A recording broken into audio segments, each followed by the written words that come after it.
It's time for the best coverage of the top stories in sports. The Sports Wrap with Jason Page starts now. And great to have you with us on this Thursday edition of the show. A lot to do over the next 60 minutes. We got you covered. Big news in the NBA. Rules changes. Adam Silver out of touch with reality. Tone deaf. New developments on the Kawhi Leonard aspiration, Steve Ballmer, somebody named Dennis Wong involved now situation. Pablo Torre has new reporting, blah, blah, blah, blah, blah. We'll get into that. David Aardsma's here because if it's Thursday, we're talking Major League Baseball. But if it's Thursday, we're also talking about Thursday Night Football, which might be done by the time you see the show, but it might not because we're on all different times around the U.S. and Canada. So we'd be remiss if we didn't spend a few minutes, Sam, talking about the NFL. Let's start with the Thursday Night Football. We'll get to the Niners injuries here in a second, Sam. We might even get a prediction out of David Aardsma before he leaves us today, because if it's Thursday, we're talking about the NFL. Commanders plus 3.5 on the road in Green Bay against the Packers. Your total is 48.5. Not even from the betting standpoint, Sam. To me, this feels like a missed number. I could see Green Bay winning this game by 10-14 tonight, and it probably wouldn't shock me, based on what we saw in Week 1. From both of these teams. Give me sort of where your head is at right now as we sort of get ready for this game. I agree with you to an extent, but at the same time, and I think this is why the number's where it's at, this is also a game where I could see the Packers blowing themselves up late and Jordan Love throwing that late interception that ends up costing his team, right? We talk about so much as the only reason that he's not being talked about as a real top 10 quarterback in the NFL. The number's interesting from a betting perspective. It sat 3.5 since it opened 3, immediately jumped 3.5. Overnight Wednesday, we saw 3s pop in the market. Those were immediately eliminated. This seems like a game that a lot of sharps want to bet on Washington, but they're not comfortable. They want to bet on Green Bay, but they're not comfortable laying the 3 in the hook. So yeah. I don't know, Jason. To me, the easiest play is the under in this one. I think that you're going to get a good Green Bay defense. You get a revamped Washington defense against a Green Bay offense that's still trying to find its footing. I think the under's the way to go, but this game just screams stay away and just enjoy on the couch. Yeah, I would tend to agree. It's definitely not a must bet for me, but I think there's a missed number there. And if I think there's a missed number, generally, that's where I go. I say every week there's 1 or 2 games where I think the books get it horribly wrong, and this kind of feels like one because I have always believed there would be some regression with Jaden Daniels this year. Much the way we saw with CJ Stroud, which has absolutely been proven to be true, which I predicted before his second season in the league started. And a lot of people are now starting to ask the question, hey, what's going on with CJ Stroud in Houston with the Texans?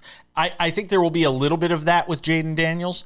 But I'm kind of high on Green Bay in this game, even though you know how I feel about Jordan Love. I have a lot of the same questions that a lot of people do. All right, move away from that game. I don't want to spend the whole segment on it. And let's talk about the Niners, who are in some big trouble right now. George Kittle is out for at least 4 games. And now you've got the news that Brock Purdy will not be available to play, it looks like. At least that's the expectation that Mike Shanahan has discussed. So you could have Mac Jones getting the start, who Sam is apparently much higher on than I am. Mac Jones could potentially be getting the start for the Niners against the Saints this week. Why are you pumping the brakes on me? What? Because don't act. I'm not saying that Mac Jones is a viable starter in the league. You just went all in on.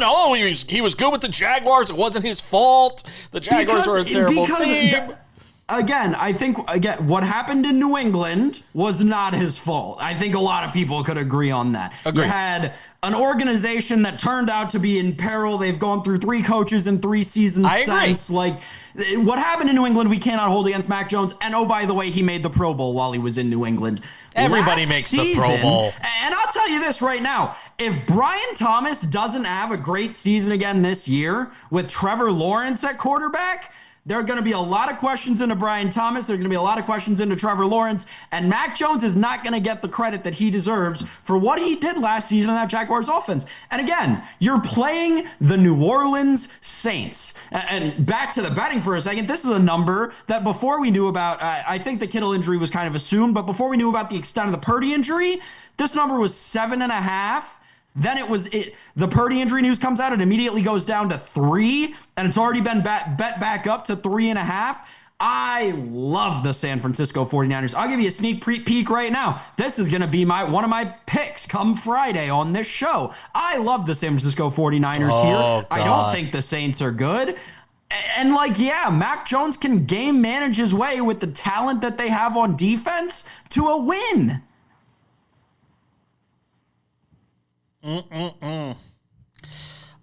Famous last words, but hey, I think the Saints, I could see the Saints stealing that game.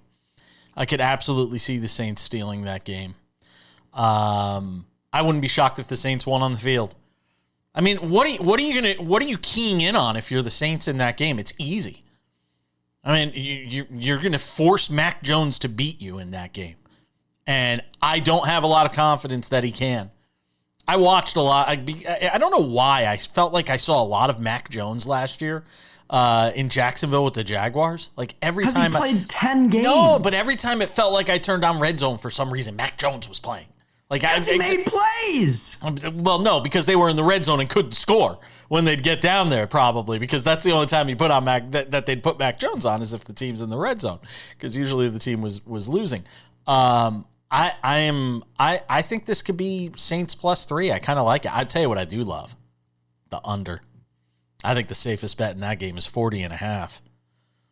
Careful, don't choke on the chalk there, buddy. Hey, everybody and their neighbor is going to be on the under, and they'll be building a new casino in Las Vegas when we all take the under, and the final score is 24-20. 21-20. Final score over. Boom. See ya. Yeah, it could happen. It could happen.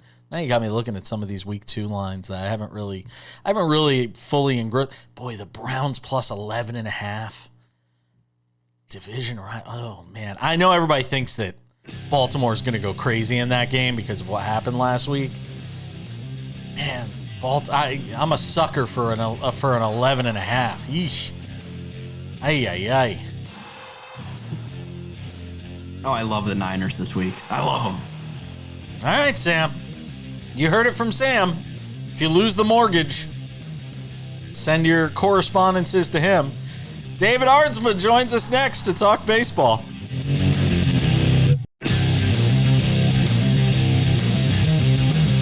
Welcome back to the show. It's a Thursday on SportsWrap. And yes, that means Thursday night football preview now because it's the most wonderful time of the year, NFL season. But it also means this guy is hanging out with us, as he has faithfully done, executing his duties throughout the entire season, and he is a gamer. I don't mean Sam Yarnell, but he is a gamer too. Sam's the gamer of gamers. That's all you people need to know. But David Aardsma is here, former big league reliever, hanging out with us on the show.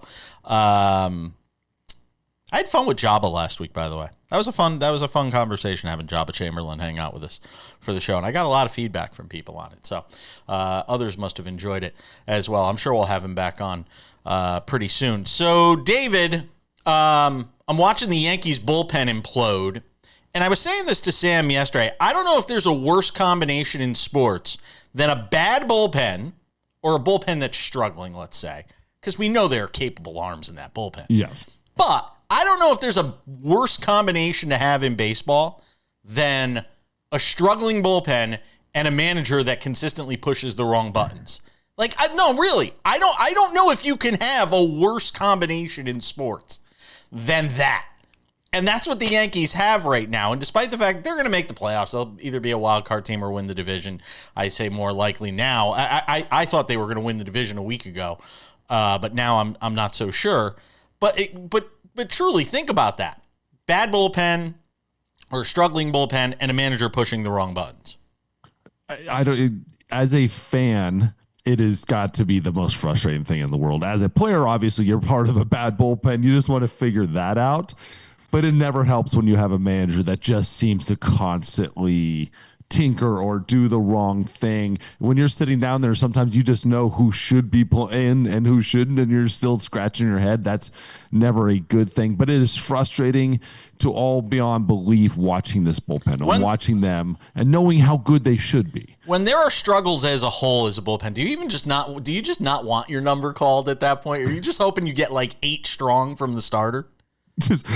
Just that's when you want a Felix Hernandez just having a 2010 Greg season. Maddux, Just go your 9. Just go. That's where with the Mariners, it was just like, dude, just the moment it was a Felix day, it was a day off.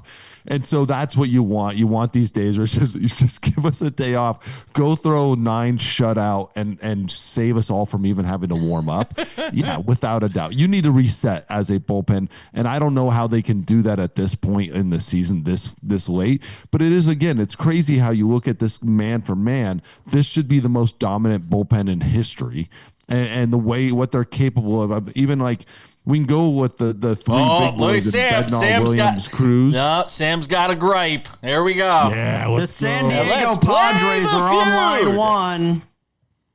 Oh, they're right there, but right, they've got 3 bona fide closers from other teams. I say Cruz, but I meant Duvall. Right, 3 bona fide great closers, and a Luke Weaver who did it in New York, which might be one of the hardest things in all of sports.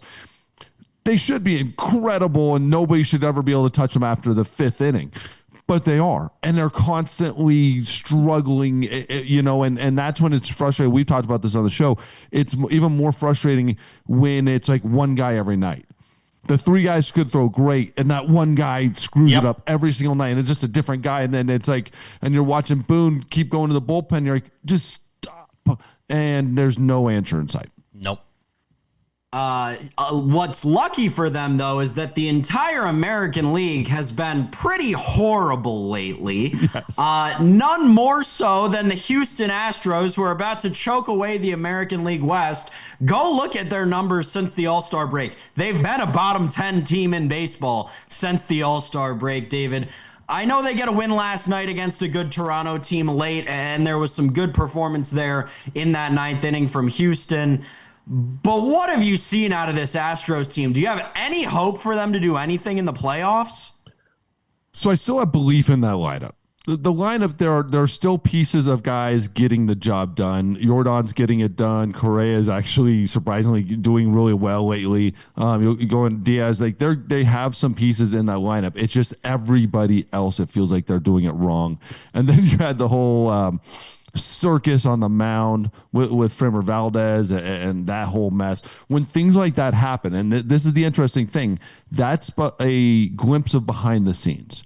When you have a pitcher take frustration out on a catcher in whatever way it was, hey man, those things happen. But then there's no repercussion of it. There's no like, hey, I'm sorry. There's no handling in the locker room. There's no, hey, this is squashed. It's done. It's over. Before you ever talk to the media, no, they let it air out a little bit, live on TV. When those things happen, that's that glimpse. That's when you see what's happening behind closed doors, and they're not as perfect as you think they are. And they looked like they were frustrated. And then you see it in their play. And so that's a sign to me that this is a leadership issue, that this is a clubhouse issue that's leaking out onto the field. This is more than just not playing good baseball. This is like you don't like playing baseball together. You don't want to show up in that locker room right now together as a team. They need to figure that out because they're going to be just fine on the field. And it's just leaking out onto the field. We haven't talked at all about this guy with you, which is kind of amazing because he pitched while you were still in the league, and he's almost ageless. But the renaissance season of Aroldis Chapman, and I know, he gave up his first hit. A's beat the Red Sox, all that stuff. What can you say? How do you explain somebody who's kind of meandered over the last several years, really, around the league and just hung around, and now all of a sudden has figured it out again? His numbers, the numbers are insane, right? This is renaissance is hard to say for a word for him for what he's doing. It's incredible. Again, he had the streak without getting up a hit, which is amazing in itself. Just I don't care who you are, but the fact that it's Aroldis Chapman at 38 going out, basically 37 going out and just shoving left and right, and then the story where he's like figured out that you actually focus on location. I don't even know. Like I haven't even processed that yet. It's been a month or plus that when that story came out where he said this is the first time he's actually started focusing on location, and that's the difference. It still kind of blows my mind because I don't even know what to think of it, because at some point every single catcher and every single coach told him, hey, like lock in on location, this is where you throw the ball. But then the fact that it clicked at 37 is just another layer of the story. But he's amazing. Sam, you just had that constipated look that Tucker Carlson normally has that says you have something you want to add. So real quick. No, we'll get to it on the other side of the break, because it leads to a really interesting follow-up I want to ask David about. Okay, wow, that's a tease, ladies and gentlemen. Talk about a pro-level tease. Sam Yarnell just gave it to you. We're coming back on this Thursday edition of Sports Wrap. More to do with former big league reliever and closer David Aardsma. Don't go anywhere.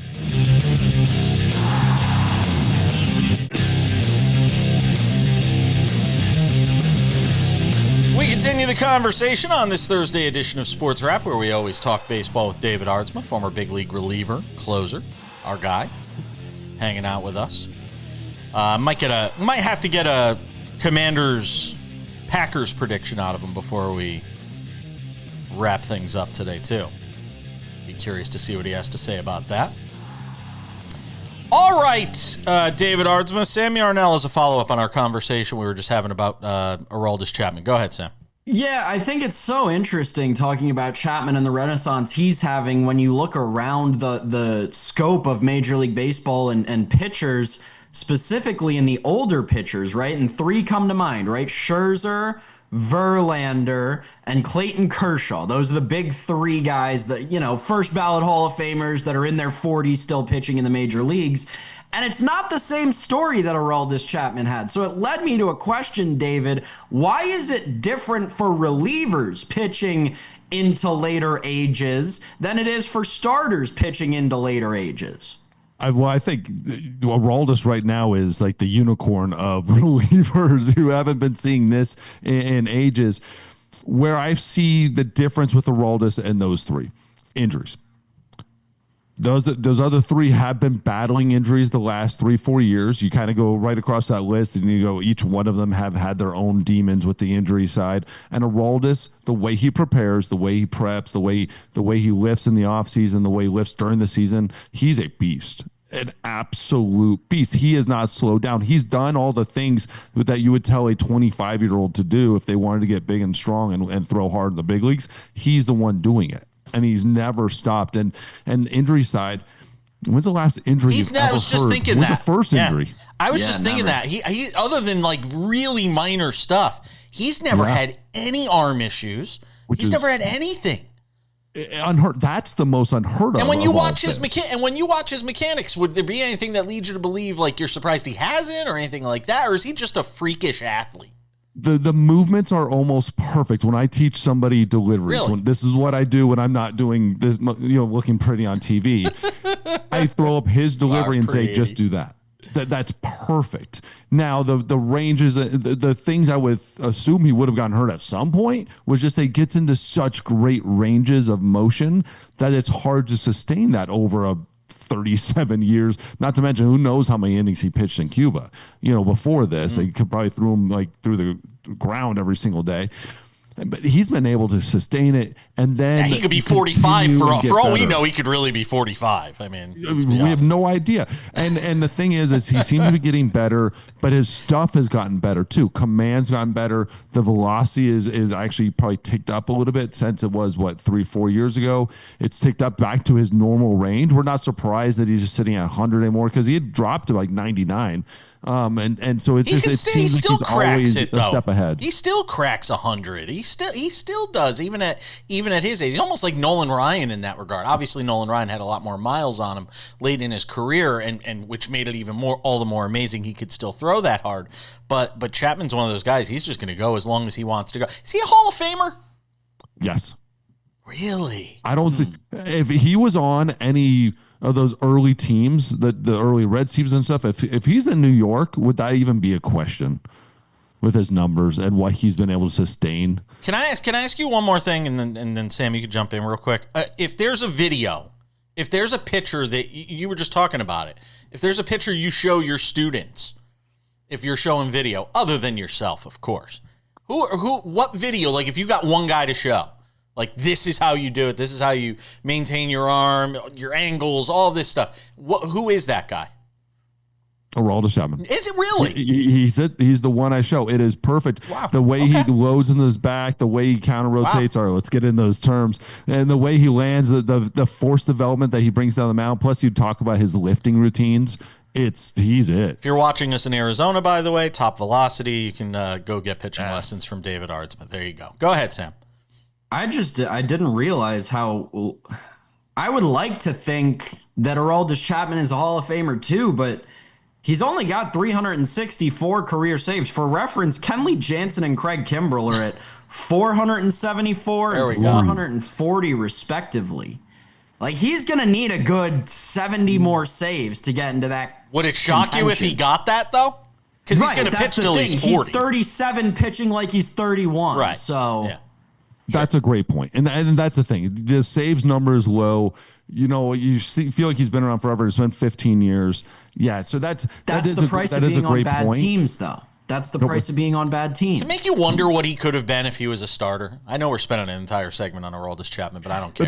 It's my show. Hey, that's the thing. Yes, he could have been doing this as a starter his whole career. I think sometimes it's the best move is the move where you look back and you figure out who the guy is early in their career, and the Reds did that, and that was a very smart move. Never forget it. I went to a game in D.C. This might have been like 2009 or 2010 when he was with Cincinnati, and I had seats second row behind home plate, President's Suite at Nationals Park, and I will never forget the sound of Aroldis Chapman throwing a fastball. It's a different sound. People don't understand.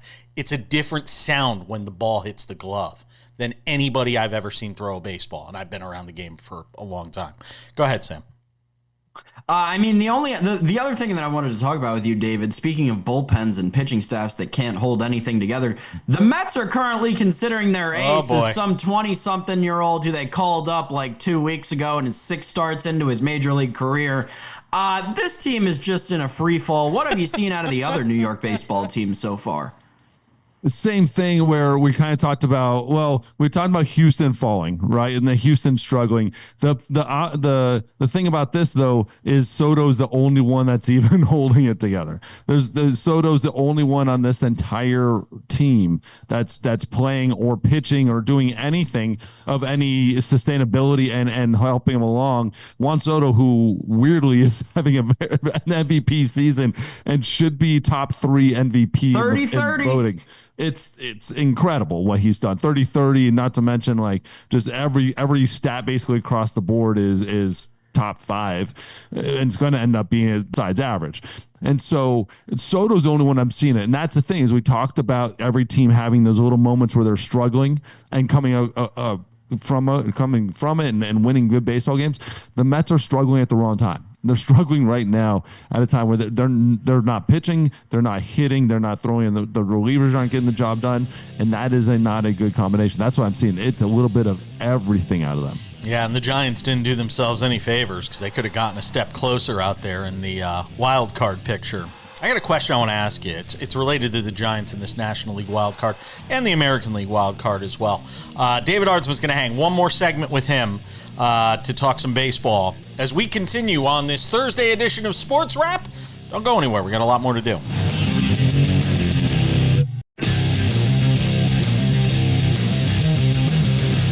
All right, we roll along on this Thursday edition of the show. One more segment with David Aardsma because it's Thursday and we talk baseball.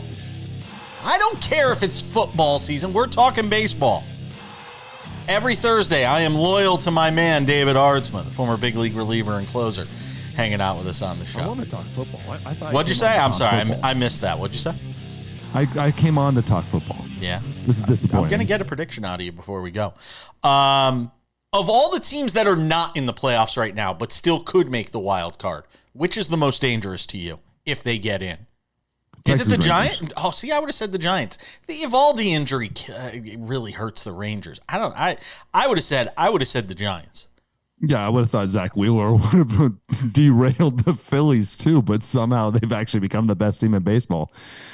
You know, the Giants are a good team, and they've been a great team all along. But again, they're still so mediocre. They're so mediocre. They're 74 and 72. What am I scared of? Like, what about this team really scares me? That they can score runs, but they're not. They can pitch really well, but they're not. And so that's the thing about this Giants team. Like, there's nothing about it that truly scares me other than if they get really hot, they're a well put together team. They're a Brewers like 1.0. You know, if the Brewers were actually Brewers are a really good team. The Giants are not quite as well built as a team, but that's what they tried to do. I feel like they tried to take the Brewers mechanism and try to rebuild it in San Francisco with their ballpark, but there's nothing about it that really scares them. With the Rangers, they still have a bunch of pieces on that team. I'm like, man, I don't want to face that. I don't want to face that. I don't want to face that. Plus, they know how to win. The Giants don't know how to win. They haven't seen a meaningful game in a long time. The Rangers at least still know how to win, and there's players on that roster that have a long history of winning. David, something that we talked about earlier this week on the show, Jason and I, is kind of the Dodgers and these struggles that they're going through and kind of a state of the union on them. And I postulated that I think that it's gotten to just the right time where everybody has gotten just far enough out on the Dodgers that I'm ready to get in, and I've kind of reconvinced myself that there's no other team as good as this team in baseball, and they're easily going to win this World Series.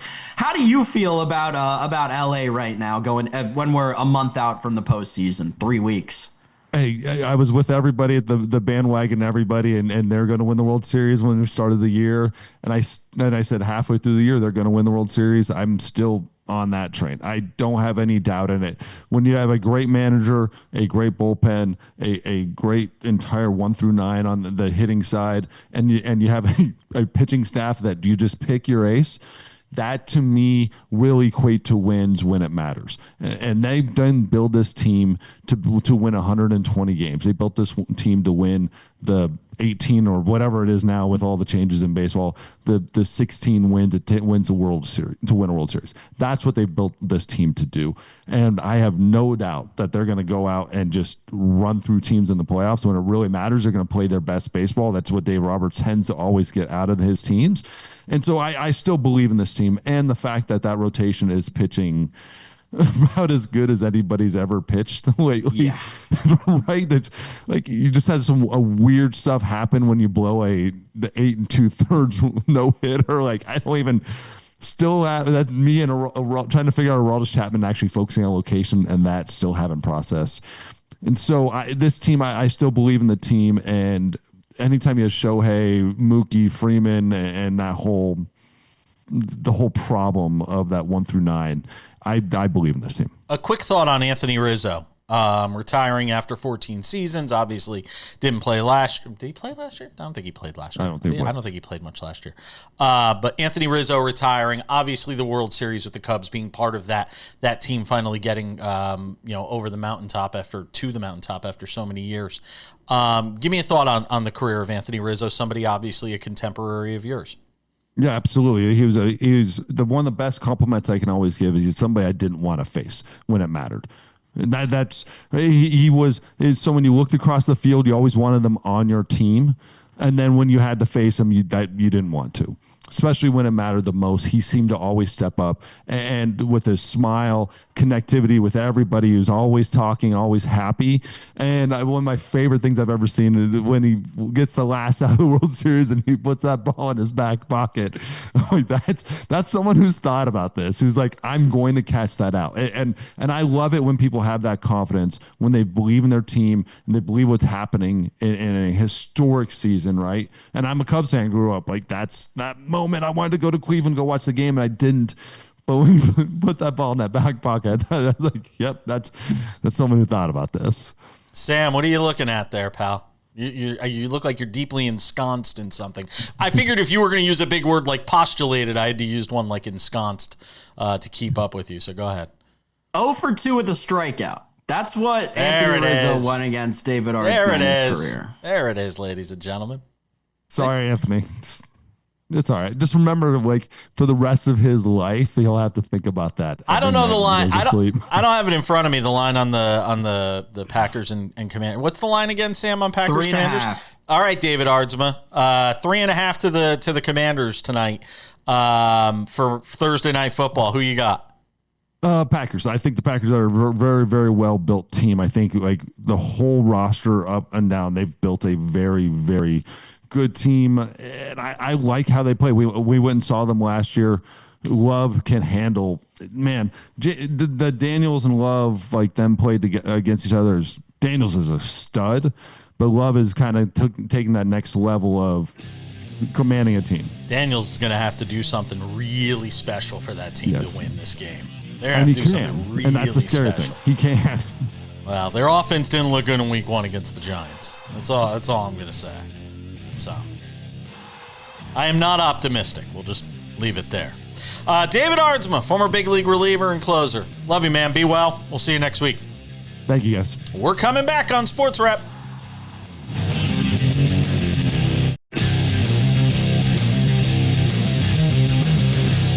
Welcome back to this Thursday edition of SportsWrap. Well, I did not have the NBA on my bingo card for September 11th edition of the show. I did not think I would have Kurt Helin on the show. But I called him last night, texted him last night, said, we got to get you on. There's just too much to talk about. So here we are. Kurt Helin of Pro Basketball Talk at NBCSports.com joins us. NBC, you're home for the NBA starting very soon. The commercials are ramping up. We're seeing more and more. It's getting very exciting.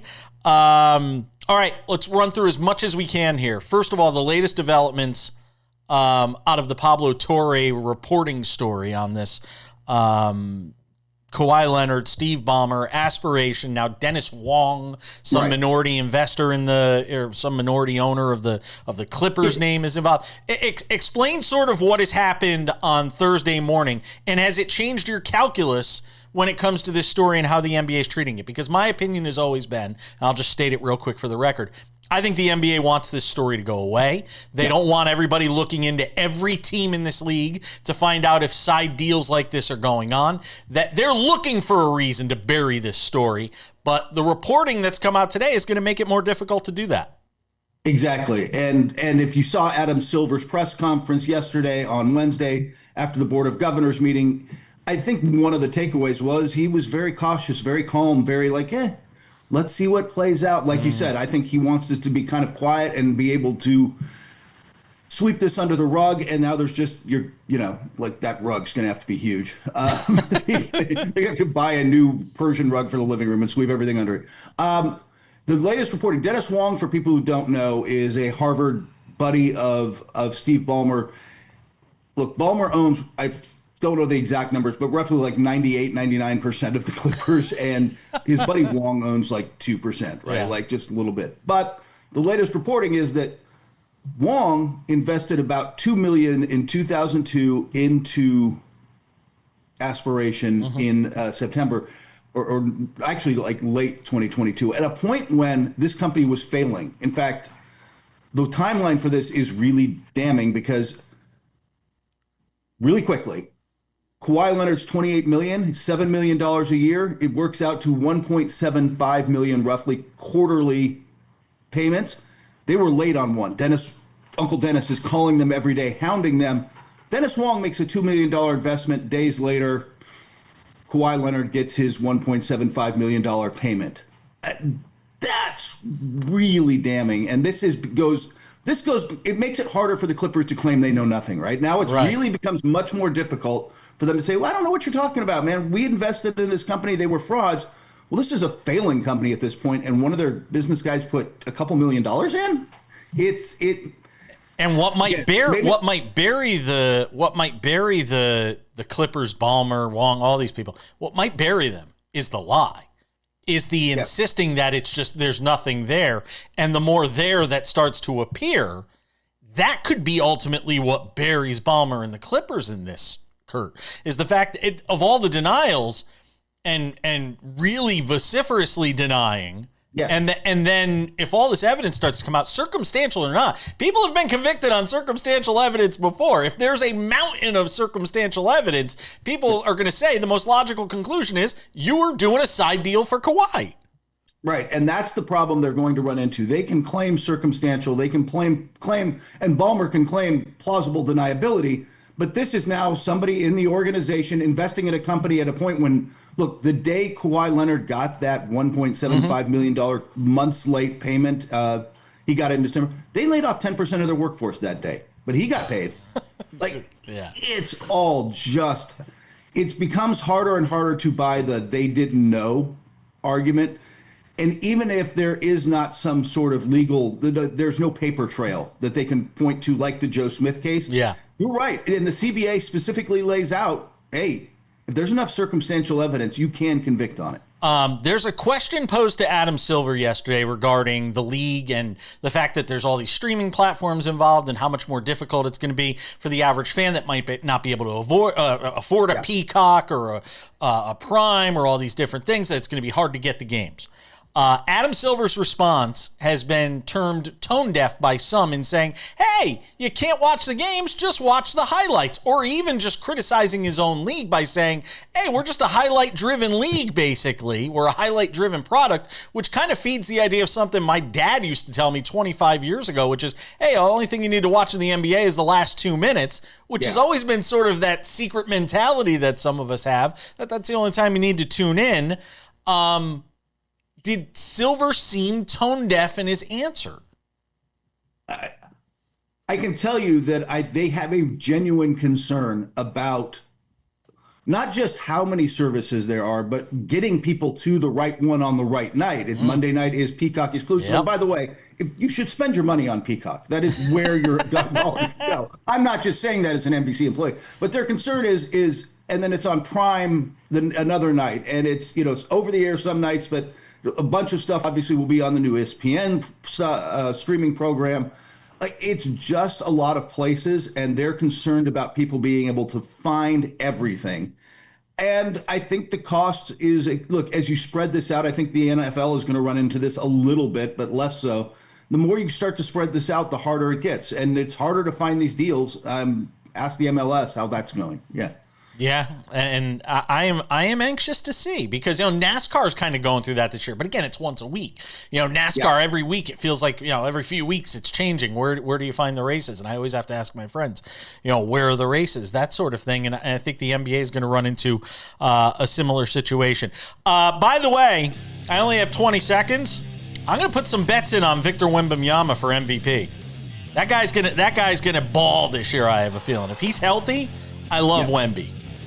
That team is going to, I think, make a bigger leap than expected. There's no money in him actually winning Defensive Player of the Year as a bet, because, that's probably going to happen if he's healthy. Yeah. But top 5 MVP is not crazy. No, I don't think it is. Kurt Helin, always appreciate you, my friend. Take care, my man.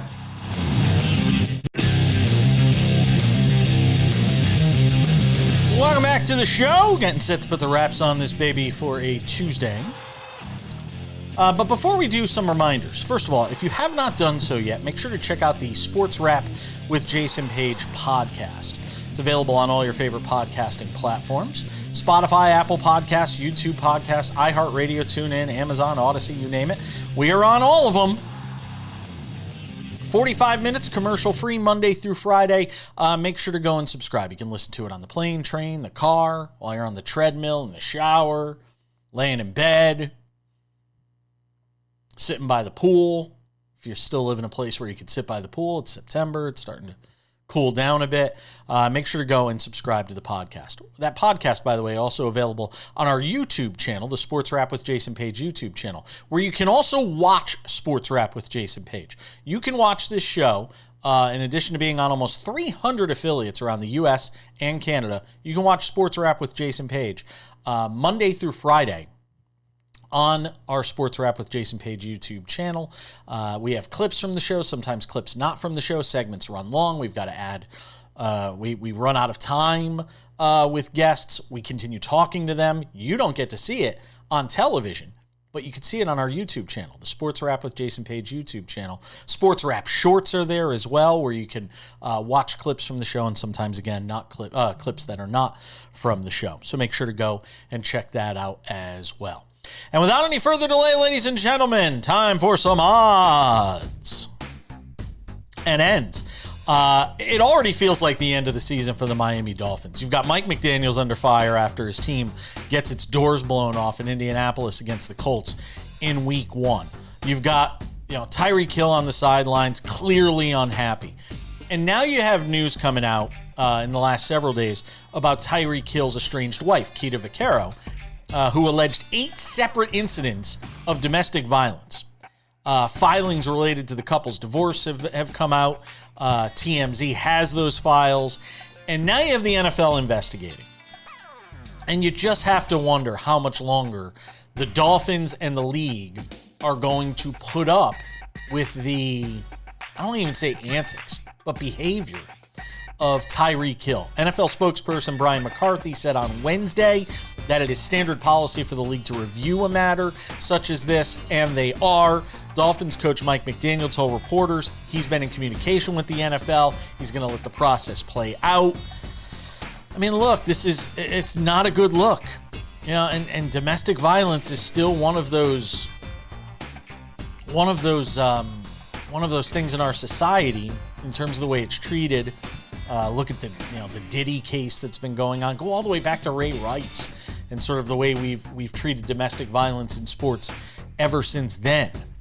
Hill has denied, for his part, Vaquero's accusations in a statement released Monday by his attorney, saying it's all part of a shakedown and an attempt to generate bad media coverage for the 5-time All-Pro.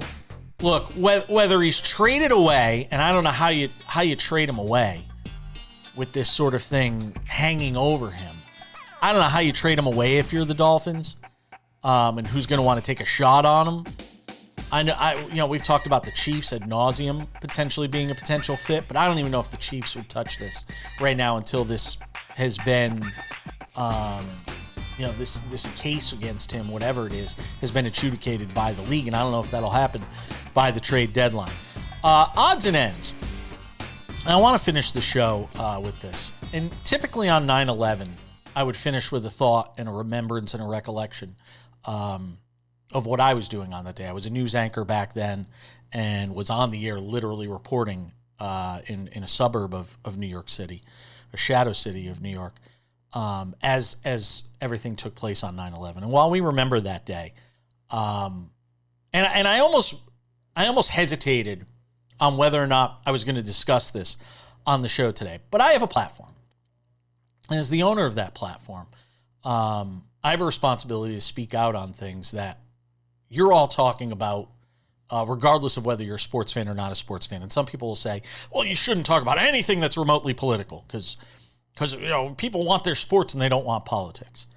Everybody saw what happened yesterday with Charlie Kirk and what could best be described, and I think accurately by many, as a political assassination in this country. And I'm not going to get into the ins and outs of who Charlie Kirk was and what he said. The guy was a father of 2 children, a husband to a wife, a son to a father and a mother, and parents and all of that. Regardless of whatever you think, whatever side of the aisle you're on, of Charlie Kirk. The only thing I'm going to say in the final minute here is this. A lot of the problems that our country faces today, and I'm not running for office here, so this isn't like a stump speech, but I have found in the last 10 years, traveling the country and traveling the world, that a lot of the problems that plague this country, and every time it feels like we're at an inflection point and there's a chance to sort of change the direction of discourse, we go the wrong way, and it just continues to get worse and worse. And I know it's easy to lose hope in that moment. But the one thing I will say to people as we get set to wrap the show today is this. A lot of the ills of the discourse in this country could be solved with one simple thing, and it's understanding. That's the word I want to leave you with today. It's understanding. It's understanding that other people grow up in different ways, and trying to understand another person's life and what they're going through. Just that alone, if we try to see the world through the eyes of other people, can help to resolve a lot of the ills in our discourse. Just try to look at the world through the eyes of another person, one that you might demonize. It's going to do it for us. Thanks to Kurt Helin, David Aardsma, Sam Yarnell, you for watching. Have a great Thursday.